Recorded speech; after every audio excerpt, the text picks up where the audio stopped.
Morjens. Otanpa minäkin ja sanon muutaman sanan tästä Suomi 100-keissistä. Mä olin paikan päällä itse siellä Helsingissä, kun vuosi vaihtui ja mikä siinä, bileet oli hienot, pommit paukkui ja rokki soi. Puheita pidettiin ja taivasteltiin. Pikkasen jäi kaivelemaan sellainen pieni asia, että jos tämä nyt oli tämän työryhmän niin kuin parasta antia, ja tarkoituksena todellakin oli juhlistaa 100-vuotisjuhlavuotemme starttia, niin jäin kaipaamaan sellaista pientä asiaa kuin maamme laulu. No järjestäjä ei nähnyt tätä mitenkään aiheelliseksi, toivottavasti 100 vuoden päästä sitten uudelleen. No mitä tekee Suomi? Heitänpä tämmöisen läpileikkauksen nopeasti. 100-vuotias Suomi maksaa reilu miljardin vuodessa siitä, että muut saavat määrätä, mitä me saamme tehdä. 100-vuotias Suomi maksaa muutaman 100 miljoonaa tänäkin vuonna muiden Euroopan maiden jäsenmaksuja. 100-vuotias Suomi ei valvo rajojaan, ainoastaan itärajaa. 100-vuotias Suomi ei saa valvoa länsirajaa.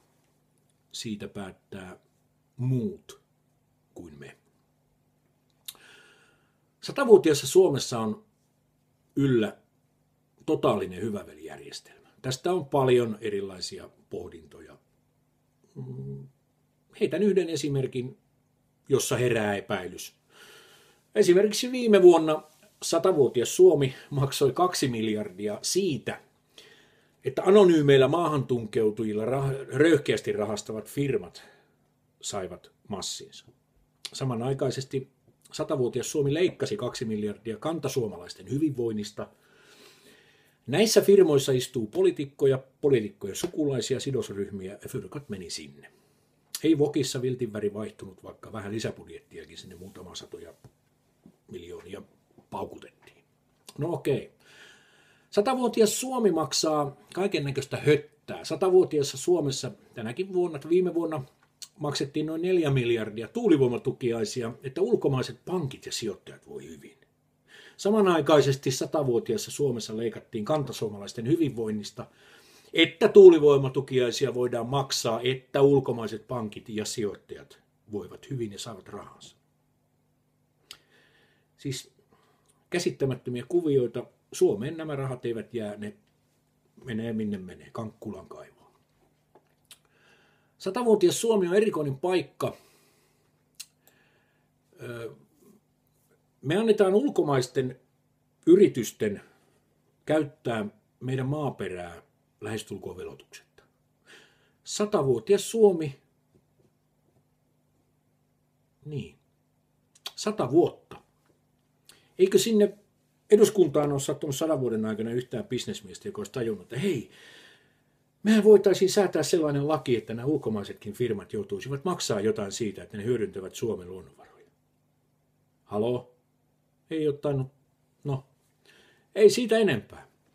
100-vuotias Suomi myy kansallisomaisuuttaan pilkkahinnoin. On myynyt kauan.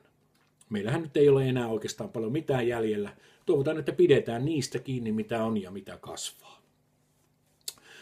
100-vuotias Suomi on niin hieno paikka, että meillä on noin 1 miljoona köyhyysrajan alapuolella olevaa ihmistä. 100-vuotias Suomi pitää heistä niin hyvää huolta, että antaa esimerkiksi ulkomaisten perintätoimistojen periä näiltä taloudellisissa vaikeuksissa olevilta ihmisiltä 700% suuruisia korkoja. Kyllä, 100-vuotias Suomi sallii sen.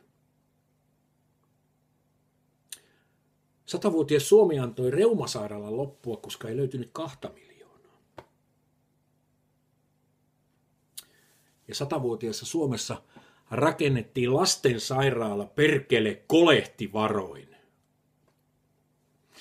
100-vuotias Suomi katsoo, kun kantasuomalainen jonottaa ruokajonossa.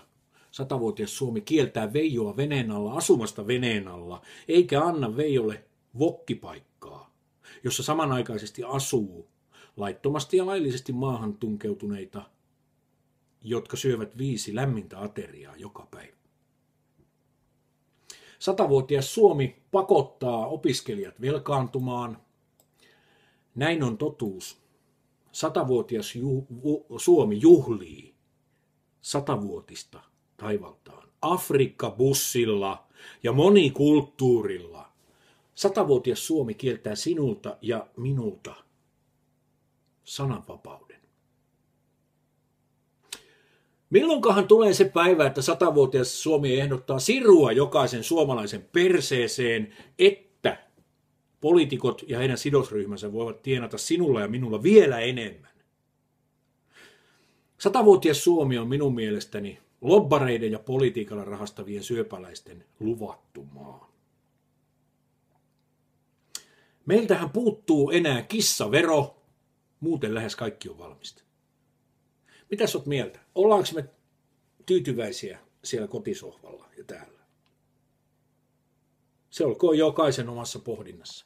100-vuotiaassa Suomessa tämä jäppinen lähtee laittamaan kalikkaa tonne pönttöuuniin. 100-vuotias Suomi antaa minulle tällä hetkellä 21,6 astetta pakkasta. On niin perkeleen kylmä, ettei täällä tarkene jorista, jos ei laita kalikkaa uuniin. Näillä mennään, oikein hyvää päivänjatkoa koko Suomeen.